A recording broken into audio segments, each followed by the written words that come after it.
తెలంగాణ విభజనకి జనసేన వ్యతిరేకం అని మాట్లాడుతూ ఉన్నారు. నేను మళ్ళీ చెప్తా ఉన్నా, విభజించిన తీరుకు మేము వ్యతిరేకం. తెలంగాణ కోసం సామాజిక తెలంగాణ కానీ అన్ని కులాలు బాగుండాలి అని చెప్పి మరీ వచ్చాం.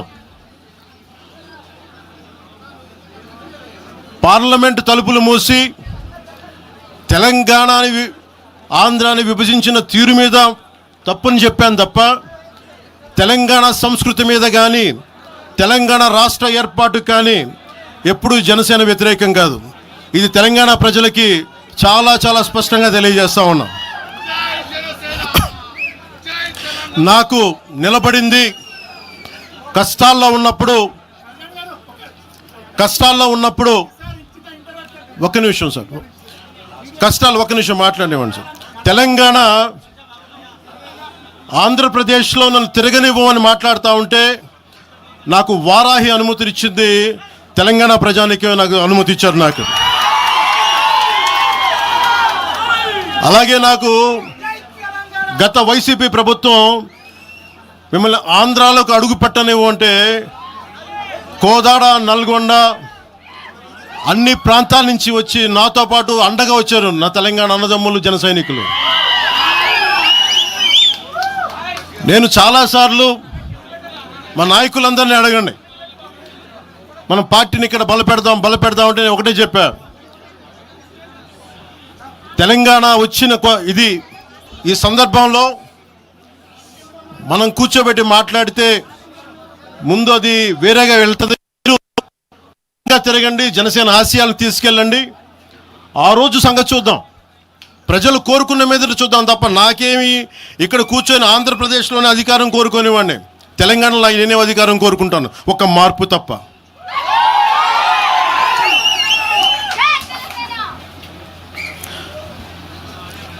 జనసేన ప్రయాణం తెలంగాణలో మొదలైంది. నేను మీకు ఏ సమస్యకైనా సరే నేను కూర్చోబెట్టి మా నాయకులు ఒకటే చెప్పా, మీరు సమస్యల మీద పోరాడండి.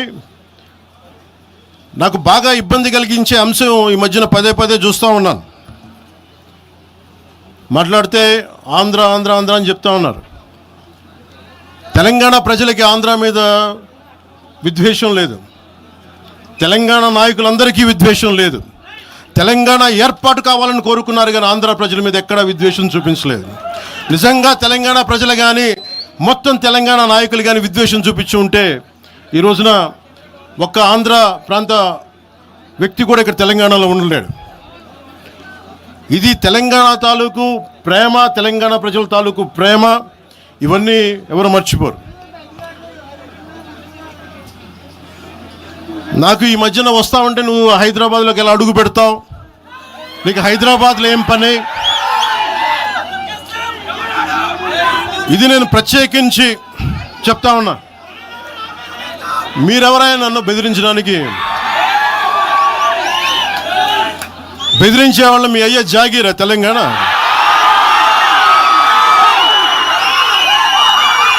నా మీద దాడులు చేస్తా ఉన్నారు కదా, నాకు తెలంగాణలో బెదిరింపుల కంటే కూడా ఆంధ్రాలో బెదిరింపులు ఎక్కువ. నాకు తెలంగాణలో ఇంకా రానివ్వమంటారు నన్ను, ఆంధ్రాలో అయితే తల తీసేయనంటారు కోనసీమలో కొంతమంది. నేను ఓడిపోయినప్పుడు 2019లో ఓడిపోయినప్పుడు మన తెలంగాణ నాయకులు ఒకరే చెప్పారు, అన్నా మా తెలంగాణలో ఉంటే నీకు పరిస్థితి రానిచ్చేవాళ్ళం కాదని చెప్పి. నాకు నిజంగా తెలంగాణ అద్భుతంగా ఉండాలి, యువతకు అద్భుతమైన అవకాశాలు రావాలని కోరుకుంటాను తప్ప నాకు ఇక్కడ కొత్తగా బావుకునేది లేదు, ఏమీ లేదు. బెదిరించే వాళ్ళందరికీ ఒకటే చెప్తున్నాయి, నా ఇంటి ముందు ఎందుకు పెట్టారంటే ఎవరన్నా దాడి చేయాలంటే సంతోషంగా ఇదే నా ఇంటి అడ్రస్, అది మీకు తెలియదు. నాకు అలాంటి భయాలు లేవు. నాకు బాంచన్ సారు కాల్మొక్తా అనే ఉద్దేశం ఉంటే పార్టీ ఎందుకు పెడతామా? అంత భయపడేవాళ్ళంతా పార్టీ పెడతామా? మీ ఇష్టానికి మాట్లాడితే మేము భయపడాలా? ఏ రోజున ఒక్క మాట మీకు కేసీఆర్ గారి గురించి కానీ ఇన్ని సంవత్సరాల్లో 12 సంవత్సరాల్లో ఒక్క తెలంగాణ నాయకుడిని ప్రభుత్వం ఏర్పాటు చేసినప్పటి నుంచి ఈ రోజు దాకా ఒక మాటంలా. ఇంకా మా వాళ్ళు తిడతా ఉండేవాళ్ళు, నువ్వు మెత్తబడిపోయి ఏం మాట్లాడలేదని. అడగండి ఒకసారి, అందరిని పేరు పేరున ఒక్కొక్కరిని అడగండి. నీకు పౌరుషం చచ్చిపోయిందా? పౌరుషం చావలా, తెలంగాణ మీద ప్రేమ చావలా. అది తప్పుగా అర్థం చేసుకుంటారు. మీరు అర్థం చేసుకుని నేనేం మాట్లాడను ప్రస్తుతానికి అని చెప్తా. ప్రజలు కోరుకున్నప్పుడు నేను మాట్లాడతా. ఎంత కమిటెడ్గా ఉన్నాను తెలంగాణ కంటే, జనసేన మా వాళ్ళందరూ ఎదురు చూస్తున్నారు తెలంగాణలో జనసేన ఎదగాలని. నేను ఒకటే చెప్పా, ప్రజలు కోరుకునే వరకు మీరు ముందుకు తీసుకెళ్ళండి అని చెప్పి నేను జర్నలిస్ట్ కాలనీలో ఉన్న తెలంగాణ జనసేన పార్టీని కూడా నేను తీసేశాను. మొత్తం హెడ్ క్వార్టర్స్ అంతా మంగళగిరిలో పెట్టిన. నాకు అంత కమిట్మెంట్ తెలంగాణ మీద. ఎందుకంటే నాకు రెచ్చగొట్టడం ఇష్టం లేదు. తగ్గి మాట్లాడా. మీరు ఎన్ని హింసించినా, మీరు ఎన్ని మాటలు మాట్లాడినా, ఆంధ్ర కొడకని తిట్టినా, అరే నా గుండెల్లో తెలంగాణ ఉంది, మీరు ఎన్ని తిట్టినా నేనేం పట్టించుకో. వైసీపీ నాయకులు, క్రిమినల్ గ్యాంగ్స్ చాలాసార్లు నాకు బెదిరింపులు ఇచ్చినాయి. దానికి మించిన బెదిరింపులు నిజంగా నాకు తెలంగాణ నాయకులు. వైసీపీ గుండాలు ఇచ్చిన బెదిరింపుల కంటే కూడా, చంపేస్తామని బెదిరింపుల కంటే కూడా నాకు తెలంగాణ ఎప్పుడు ఇవ్వలే. అసలు ఈ గొడవ అంతా ఎందుకు స్టార్ట్ అయింది? ఈ గొడవ అంతా ఎక్కడ స్టార్ట్ అయింది? ఒక ఎనలిస్ట్, ఒక విశ్లేషించే వ్యక్తి, ఆయనంటే నాకు గౌరవం, ఆయన మీద నాకు గౌరవం ఉంది. ఆయన తీసుకుపోయి ఓ మీడియాలో మాట్లాడతా అమిత్ షా గారి గురించి మాట్లాడారు. అమిత్ షా గారు నేను మాట్లాడుకున్నామంటే ఆయన విన్నారంటే, ఆయన కూర్చొని తప్పుడు మాటలు మాట్లాడితే దాన్ని ఖండించే. నా మీద మనకు మాట అంటే మన జన సైనికులు ప్రతి చోట ఏదో కూర్చొని ఒక కేసులు పెట్టారు కూడా నాకు తెలియదు. తెలిసిన వెంటనే చెప్పాను, అవన్నీ వదిలేనని చెప్పాను నేను. అవన్నీ మళ్ళీ ప్రెస్ క్లబ్లో పోయి మీరు తిడుతూ ఉంటే, ప్రాంతీయ విద్వేషాలు రెచ్చగొడితే దాంట్లో కూర్చోబెట్టి ఎంతకాలం చేస్తారు? 12 సంవత్సరాలు తెలంగాణ వచ్చిన తర్వాత ఇంకా తెలంగాణలో ఉపాధి లేకపోయినా, ఏమి లేకపోయినా దానికి ఆంధ్రుడే కారణం, దానికి పవన్ కళ్యాణే కారణం. పరిశ్రమల్లో ఈ లెక్కల్లో ఇంక మీరు ఎప్పుడు మీరు ఎన్ని చేసినా ప్రతిదానికి ఎక్కడో చోట తెలంగాణ ప్రజలు ఇది గ్రహించాలి.